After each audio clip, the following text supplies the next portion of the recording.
It is time for our stream and our study in the book of Galatians.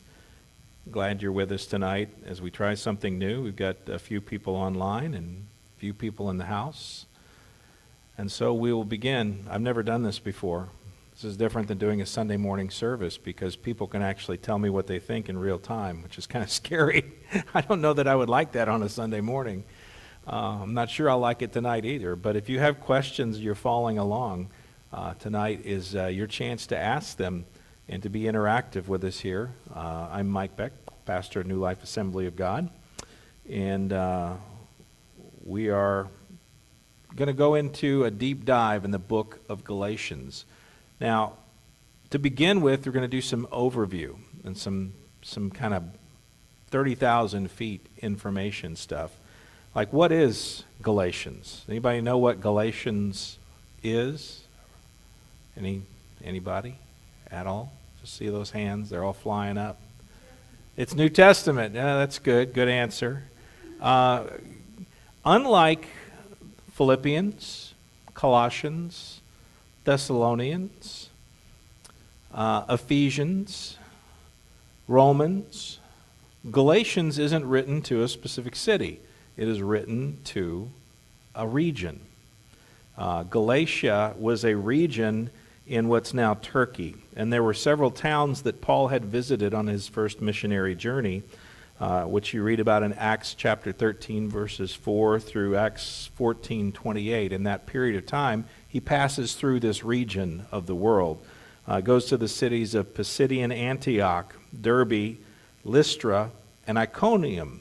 And these are places I've talked about in different messages over the years. But they all comprise or all are found in the region of Galatia. And so unlike his other books, now he had his pastoral epistles, 1st, 2nd Timothy, and Titus. He wrote a specific letter to Philemon or Philip. There are a lot of people pronounce that many different ways. I think of it filet mignon, so I call him Philemon, but I don't profess to be a Greek scholar. Those were very specific books, but the rest of the books he wrote to a specific church in a specific city. In this particular case, he's writing to a much broader audience. Now, while the other books were read by other places and broader audiences, we still read them today, Galatians was targeting a certain area of the world. So that's number one. In case you didn't know, you can't go to the map and find the old city of Galatia because there wasn't one. It was a region, at least as far as I know. When did this book get written?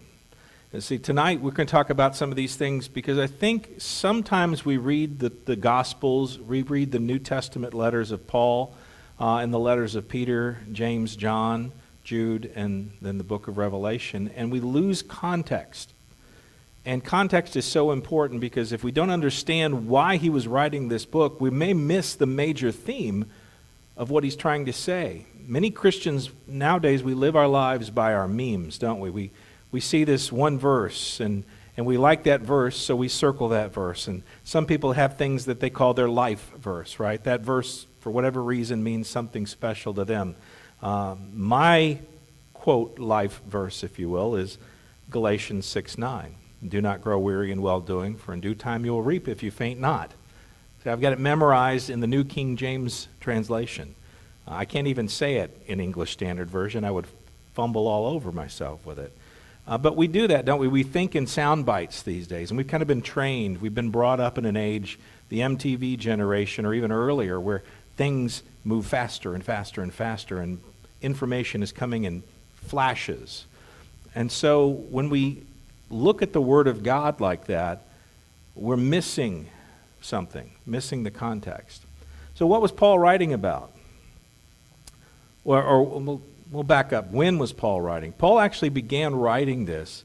Many believe this was the first letter he wrote before any of the other epistles. Some people would argue the Thessalonian letters were first, but many scholars believe this book was written in either AD 48 or AD 49. The reason they believe that, there's some clues in there, and we'll talk about what some of those clues are later. But it was a very early book, and it was addressed to a region because they were having a problem.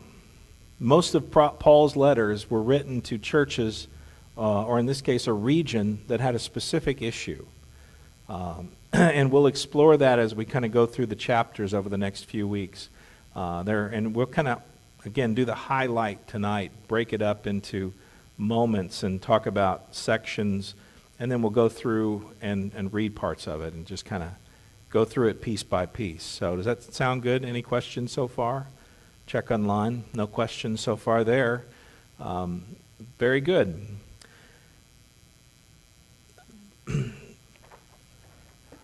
There have been 2 or 3 major errors throughout the entire history of the church that creep in. One error is the Gnostic error. The Gnostics were people that always believed they had secret information that other people didn't have. These were God's special kids that God thought about and had secret information, and you had to be a part of the club to get that information. The Bible was still the Bible, but they liked to read between the lines and look for those things that only the super secret, smart, special kids got to find out. You know, you had the decoder ring, then you could know what he was saying. That error is prevalent and still with us today. There's another error that has crept in and out of the church and is still active today, and that is the error of license, meaning that grace covers everything, so why can we do anything we want? And that was an error that Paul addressed to the Corinthian church, to the churches in Corinth. That was a specific issue they had. And it's come up time and time again. Matter of fact, we still live in an era of cheap grace, where grace or hyper grace, some have called it, where you can do anything. And you don't have to change to be a Christian because Jesus did it all. And you don't have to make any efforts because Jesus will take you just as you are. And and some of those things are parts of songs we've sung in churches over the years, just as I am without one plea. But it misses the idea that grace is not just simply a covering, but an empowering. And that if we are truly believers, that power will produce fruit. And that if you say you came to Jesus on this date, and 20 years from now you're still doing the things that you did before you came to Jesus, then something's broken. Something is amiss. Something didn't really happen internally. That profession of faith or the prayer that you made either wasn't sincere or wasn't founded on good, solid soil. Something is wrong because the gospel produces transformation. The gospel produces people with a heart to work. You ever seen that in people that they come to church, they get saved, and they get saved every 6 weeks? Or they get saved, and a year from now they get baptized. And I've had people that want me to baptize them again. And I'm like, did the first one not take? Is when I want to say being silly. But you know people like that. Now, I'm not talking about somebody who maybe after 30 years had wandered from the Lord, left the faith, or kind of had their prodigal years, and they come back and they're really recommitting their life to Jesus. That's not what I'm talking about. I'm talking about folks that just seem to lack that power in their life to ever produce any fruit, any transformative change. They're not any different than they were 20 years ago in the Lord. There's not a trail behind them of evidence to say, you know what, I could convict you of Christianity based on what I've seen in your life. And I think that there's too many people that just say, well, you know what, I don't need to have all that because I've got Jesus, and Jesus is enough, and Jesus covers me. And while those things are true to a point, I think Jesus is saying, listen, I'm giving you the grace to forgive your sins and to empower you to live a godly life. He calls us to holiness, so we would expect to see the fruits thereof. The third major error is probably the most prevalent. It was the first major error to appear in the church. It has been the most persistent problem throughout church history. And I would dare say that many people that are either here tonight or watching have dealt with this directly. And that is the error of legalism. The error of the law. the error of, I must do these things to be a Christian. I must make these things happen to show Jesus how much I love him. Right? You ever heard that? And how many of us ever fall into that trap? It's an easy trap to fall into. It's a dangerous trap because then you begin to measure your worth in God's eyes by what you accomplished that day. And let's be honest, some of us have bad days. Some of us get up on the wrong side of the bed. You know, we bump our toe on the nightstand or something, and we've already let an expletive fly out of our mouth, and our other foot hadn't hit the floor yet. I mean, there are days that start like that, and then they get worse. And at the end of the day, you feel like you've lost your salvation, have to get saved all over again. God hates you. Or if he doesn't hate you, he's really disappointed and angry, and he's looking down going, I'm not sure about that one. Right? And we performance-based people are prone to this error. And it's seductive in this way. And this is the great danger of that, is because people begin... Well, I'm sorry, I just got a question online. What was the name of the second error again? Gnosticism was the first one. Cheap grace is what I would call the second one. The fact that grace covers everything, so I can do anything. It's a license to be free. It's a freedom without responsibility. I don't know if there's a good word. There's probably a theological word that I just don't know. But back to what I was saying about legalism. Legalism is seductive because we can keep count. And some of us are really good at keeping count, aren't we? And what we do is legalism also is a means by which we measure our behavior against my neighbor, the person sitting across the pew or on the other side of the church, or on the other side of town. And legalism doesn't unify. It's by its very nature it divides, because it's always forcing comparisons. Does that make sense? If you're trapped in legalism, I don't do what he does.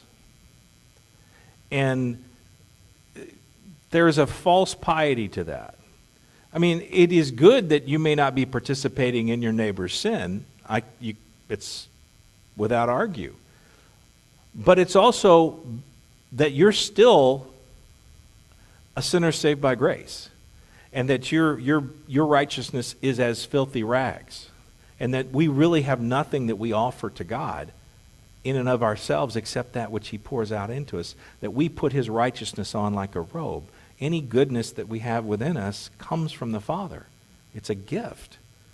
And the danger of performance-based people especially is that in performance there's always begs the comparison, well, how am I doing in relation to Sue or Natalie or Lonnie or Marshall or anybody else? People that I know and even people that I don't know. You know, I may not be perfect, but I'm not as bad as so-and-so. I didn't say Sue. Did not say Sue. I wouldn't do that. So you see the danger. And this is early in the church. And where it comes from is it began because Paul came out of the Jewish faith. The Christianity is, we would say, the completion of the promise that was offered to the Jews, that God, the process that God established through the Jewish nation, the Jewish people, he completed when he sent his son. When Jesus says it is finished on the cross, he's talking not just about the 3.5-year ministry of Jesus. I believe that Jesus is saying, listen, Genesis 3:15, it is finished. That sin that was committed in the garden, and that separation that began here is now closed. That chapter is done. I have done enough to close it for all time. Not only looking back, but also looking ahead. That's how powerful what he did on the cross was. And so, Jews by nature were legalistic. I mean, they had the law, for heaven's sake. I mean, they were the law, the people of the law. The Ten Commandments, Moses on the mountain, the book of Leviticus is basically a book of the law. Deuteronomy means the second law. It's the second time it was given. Moses went through it a second time because they were stubborn and missed it the first. And they never really did get it. And what the law did was it revealed our inability, anyone's inability, to keep the law. And yet, there's a pull in our culture back to that. And so what's happening in Galatia, that's kind of a broad brush overview. Paul has been through there. He's established churches. He usually typically would go to the synagogue, every city he went into. The gospel is for the Jew first and then the Greek or the Gentile. He would go there, he would preach the gospel. Many times they'd reject him. Then he would go to the Gentiles. He'd go to the pagans. He'd go to the rest of the world. And he'd share the good news of the gospel. And many times people would come to Jesus. And he'd preach the gospel of grace and the gospel of reconciliation, the hope we have in Jesus. And people's lives were transformed and they got set free. They got brought out of their pagan belief system. They got brought out of their corrupt social ways. Their sexual morality was changed. People were transformed, which is a fantastic thing. Paul saw great things happen on his first missionary journey. But then he starts to get reports back. It's like an evangelist that's gone through a church, and we still have those today in our churches. It's not as prevalent as it used to be, but there's still evangelists. I've got a good friend I've known for several years. He's an evangelist now. He was a pastor of a church, felt the call of God to go out on the road, sold his house, moved his family of 5 kids and a wife into a motorhome, and took off. And I think he's crazy. No, he's not crazy. He's living out the call of God on his life. But I look at that and I'm be terrified. He looks at it as the greatest adventure he's ever seen because he's called to do that. But his name's Matt, and Matt goes from town to town in different places. And you know what happens is that he'll check in. Like he checks in with me because he came to our church a couple of years ago. How's it going? What's going on? How are things developing, you know? And if he's had a particularly powerful meeting or series of meetings, he'll stay in touch with that pastor and get reports back. You know, so-and-so got saved and now they've started a soup kitchen, or so-and-so doing this ministry, or we've seen a real big growth in our children's ministry because such and such stepped up and they've just transformed, and they get reports like that. Those are the kind of reports we love to pass along as pastors. But sometimes we get reports like, well, so-and-so, you know, remember when they came down front and the power of God fell in the service and they fell down on the floor and the Lord really did a work in his life? And he was down at the bar last week. He's having a real backsliding problem. And that becomes a prevalent thing. Sometimes those reports go back to evangelists. Well, Paul was getting reports back from this region of Galatia. And it turns out that they were being seduced by this idea of legalism. And what was worse was who was contributing and leading by bad example. And one of those people was Peter. Peter, the I'll never deny you, Peter. Peter, the guy that I'll get out of the boat and walk on the water. Peter, I get out of the boat and swim while the rest of the guys pull the nets in and handle the dirty work. That Peter. Peter was the first to really get the vision of the Lord, that God had made the things that were unclean clean, meaning that the Gentiles were now open, that he had a vision. And Peter was called to do that, and God had revealed to Peter specifically that the gospel was for all people. But Peter started becoming influenced by Jewish believers, former Jews or Jewish believers in Jesus, and they didn't call themselves former Jews. They still thought of themselves as Jews, but they also thought of themselves as Jews who had found the Messiah, the one that they expected. We would call them today Messianic Jews. Well,